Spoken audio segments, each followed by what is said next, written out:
Hey guys, and welcome back to the garden. Welcome to my channel if you're new here. My name is Blanca. We are doing this video on a Wednesday morning. So very excited to just share with you guys what's going on out here. I've been on here quite often, so lots of you guys know what's in bloom. So I'm gonna just go over a few things that I did not know about my orchids, especially one. So I'm going to show that with you, share that information with you in just a few seconds.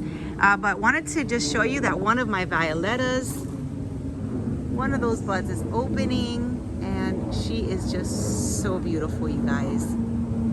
Fragrant, blooms often, and she's just absolutely gorgeous.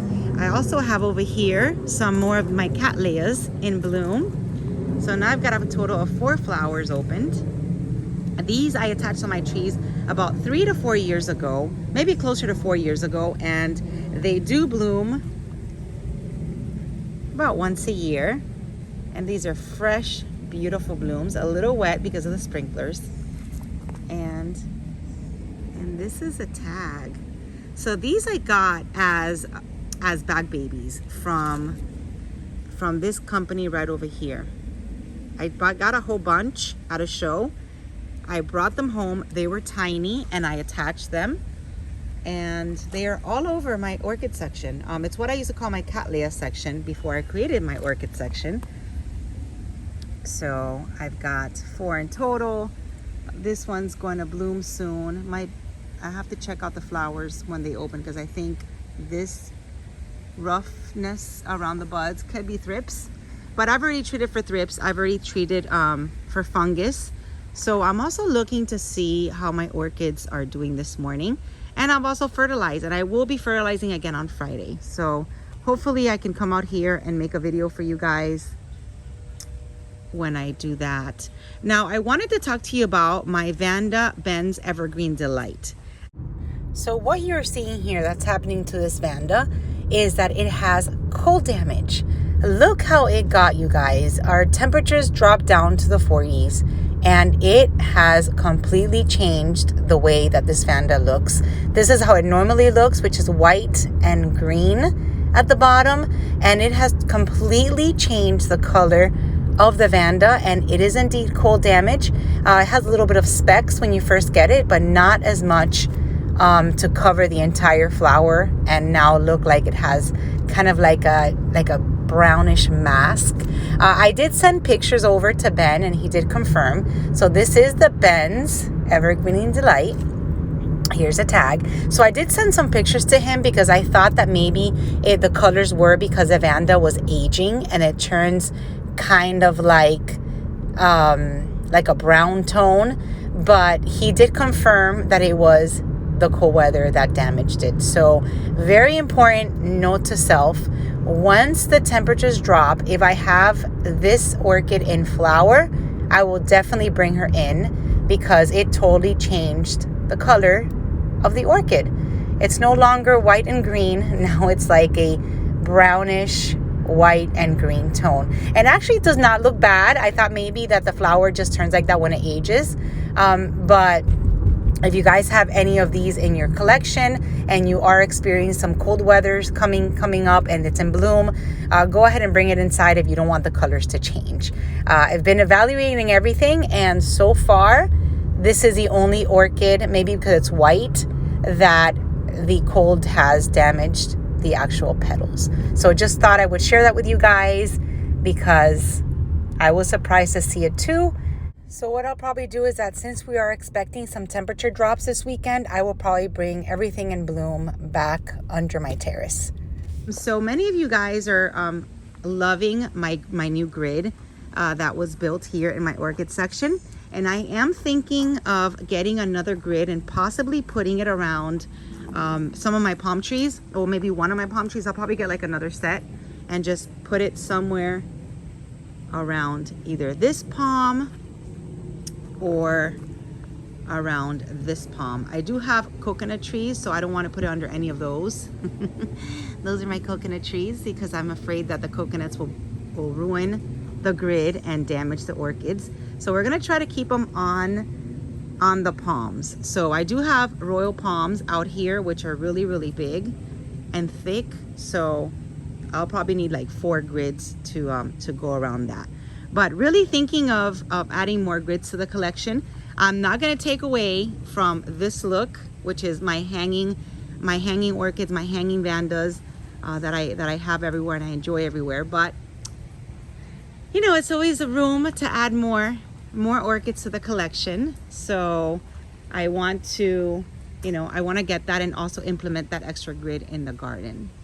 So that's new to come.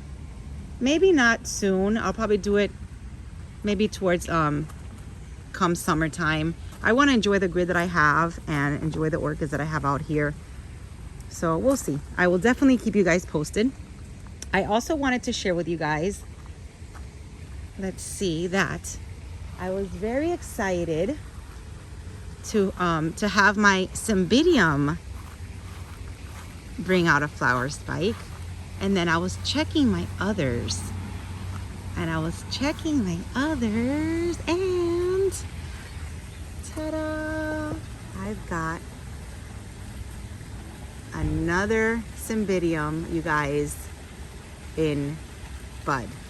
So this is really exciting. This Cymbidium, I know for sure, came from Cruel Smith. It's one of the first, I believe it's the first Cymbidium that I ever bought, and I bought her at the Boca show, I want to say three years ago. So there is a video where I show this Cymbidium. I'm not sure which one it is, but I'm gonna try to find it and somehow post it somewhere so you guys can see. But that Cymbidium's in bloom. And then update on my other Cymbidium. And I've added a few orchids to the garden. That's why you see the knee-highs. This is one of the Oncidiums that I was gonna mount. I finally got to mount it. I mounted it with a knee-high, and then I covered it up with a Spanish moss, just so it could look prettier. But that one's in bloom. It's in spike. It'll bloom soon. And then so many Cattleyas in bud. This is a brand new bud right there, and then I've got another Cattleya on that side. So this is how that Cymbidium's doing.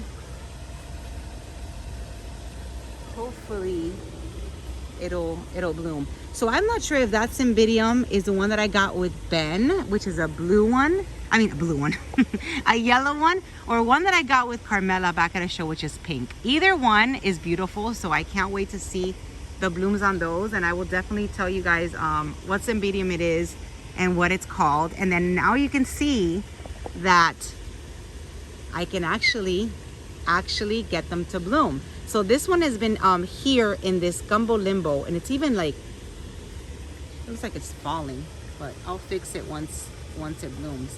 And I've had it here for maybe less than a year, and it seems to like it. So gumbo limbo is one of the trees that I use to mount orchids. If you guys are wondering, and you're new to my channel, gumbo limbo, they attach really well. They also attach really well to palm trees and to oak trees. I would get a tree, if you're thinking of mounting orchids on your trees, I would get a tree that's textured, because I have found that mounting on a smooth tree like a royal palm, the orchids will really not stick really well to that texture.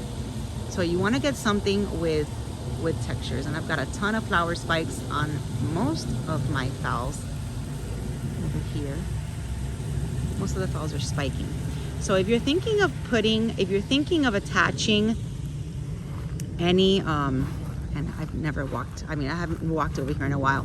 If you're thinking of attaching your orchids to your trees, just, find a good textured one in a good location where you can, control the amount of light that you want your orchids to have. Look at what a beautiful fowl this is. You guys, I've got so many. When I first started my collection and collecting orchids, I have so many Phalaenopsis in my collection. I even forget what colors. This one is just absolutely beautiful. Look at the veins on that.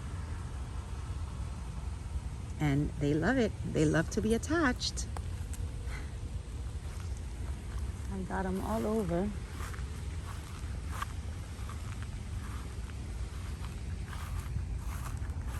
Let's see the Chambria. This Chambria, you guys, is so tricky. So she just loves to grow and grow. I mean, I see a new growth right over here. And this one I've had probably, this is one of the first orchids that I mounted in my collection. So this one's been on here for, I want to say 5 years. And it just grows and grows and grows and never blooms. And I've cut this oak tree so that it gets, I mean, look at that, it comes almost all the way around. I hadn't seen her in a while, like, you know, I know it's here, but I haven't really evaluated her in a while. And she has gotten so big. She's almost going all the way around that oak tree. So I've even cut this oak tree where the leaves don't give this Chambria shade, because you guys have told me lots of times that it's never going to bloom because it's a direct, you know, it needs lots of light. It needs all the light that it can get, and that's why it's not blooming, which is why the Chambrias around my pool are doing so fantastically. Fantastically, is that even a word? They're doing so amazing. They bloom for me. They've already bloomed for me twice, and they're about to bloom for me again. But this one is very stubborn and does not ever want to bloom. So hopefully that new growth, which is right here, does something. We'll see. And there's also an Insecticide fascillatum on there. So oak trees is the way to go. Oak trees, gumbo limbo trees, palm trees, very textured and very, very great. Now this is a staghorn on my royal palm, and she did attach, and she's gotten huge, and she's gonna keep growing. That's an update of hers. And if you guys have watched my channel for like a really long time, and you guys remember that this one was really, really tiny, growing around the palm trees in my pool, and my son helped me relocate them. And look at the size. These get huge. I love that. So there's a whole video of my son helping me do the relocation and attaching of the staghorns. Let's see what's going on over here. Just my dendrobiums growing. And I did get new shears. Well, actually I had new shears in the garage. I brought them out, and I was able to finish all the grooming around my palms. All right, and that is it, you guys. This is today's walk. Covered a few different things. So yeah, this is a Chambria around my pool, which is in full sun, that has bloomed. And it's going on its third time that it's going to bloom for me. Oh, it's got lots of ants. Ants really don't bother the orchids. You guys have asked or told me that you guys have like an infestation of ants all over your orchids all the time. In my garden, the ants really don't bother my orchids, so I let them be. I let them be around all the sweetness, around the spikes. And that's it. This is the garden on this Wednesday morning. I'm gonna get ready to go to work. I am telling you, it's so hard to leave when you're out here around all of this beauty, but have to go to work, and I will see you guys soon. Remember, this weekend Ophi's having that sales event at their place. Ophi's in Homestead, Florida. BL Orchids will be there, and Orchids in Bloom will be there. I will probably go on Saturday. I'm just curious to see what they have. So if I'm there on Saturday, you know that I will make a video and show you guys what they have. It'll probably be interesting, really interesting, to just focus on 2 vendors and really get into like what they have and what they're taking, and see what I fall in love with. So that's it, you guys. This is it for this Wednesday. I hope you guys have an amazing day in your garden with your orchids. I will have to revisit them again this afternoon. But very excited about this, you guys. This is such an excitement to have this grid wall full of orchids right here on this side, and it just fit perfectly. It really did. I had this empty area right here, and it's like it was meant to be. It was meant to have a grid tower, a grid stand, and I've even brought over some phals that I had in baskets because they're so pretty. I mean, this one's gorgeous. Look at that. Look at that lip. It's like a mustache. Absolutely gorgeous. So that's it, you guys. As much as I don't want to end this video and I don't want to go to work, it has to happen. So I will see you soon in my next video. Thank you for watching. Thank you for all of your support, and have a wonderful day. Bye-bye.